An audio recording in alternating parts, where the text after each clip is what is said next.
ഇങ്ങനെയാണ്. തിരുവനന്തപുരത്ത് നിന്നും രാത്രി 8:15 പുറപ്പെടുന്ന ഒരു വണ്ടി എറണാകുളത്ത് പുലർച്ചെ 2:05 എത്തുന്നു. സഞ്ചരിച്ച സമയം എത്രയാണ്? അപ്പോൾ ആ വണ്ടി ആകെ സഞ്ചരിച്ച സമയമാണ് നമുക്ക് കണ്ടുപിടിക്കേണ്ടത്. ഇത് കുറേ ഇക്വേഷൻസും കാര്യങ്ങളൊക്കെ യൂസ് ചെയ്ത് നമുക്ക് ചെയ്യാം. പക്ഷേ നമുക്കിതൊന്നും ആവശ്യമില്ല. സിമ്പിളായിട്ട് നമുക്ക് എങ്ങനെ കണ്ടുപിടിക്കാമെന്ന് പറയാം.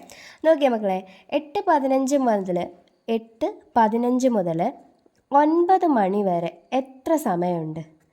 9 മണി വരെ മൊത്തം 60 മൈനസ് 15 ചെയ്താൽ മതി. 60 മൈനസ് 15 എത്രയാണ്?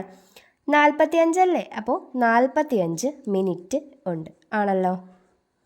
അപ്പം 8:15 മുതൽ 9 വരെ 45 മിനിറ്റ്. ഇനി നോക്കിക്കേ, 9 മുതൽ 2 മണി വരെ എത്ര മണിക്കൂറുണ്ട്? 5 മണിക്കൂറുണ്ട് ആണല്ലോ. 9, 10, 11, 12, 1, 2 എത്ര മണിക്കൂറാ? 5 മണിക്കൂറുണ്ട്. ഓക്കെ ആണേ.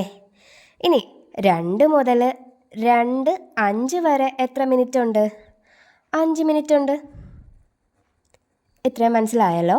അപ്പം 8:15 മുതൽ 9 വരെ 45 മിനിറ്റ്, 9 മുതൽ 2 വരെ 5 മണിക്കൂറുണ്ട്, 2 മുതൽ 2:15 വരെ എത്ര മിനിറ്റ് ഉണ്ട്? 5 മിനിറ്റും ഉണ്ട്. അപ്പം നോക്കിക്കേ, മൊത്തത്തിൽ ഇപ്പം മിനിറ്റ് എത്രയായി? 45ഉം 5ഉം 50ഉം മണിക്കൂർ 5 മണിക്കൂറുമാണ് അല്ലേ? അപ്പം മൊത്തം എത്ര മണിക്കൂർ അല്ലെങ്കിൽ എത്ര സമയം സഞ്ചരിച്ചു?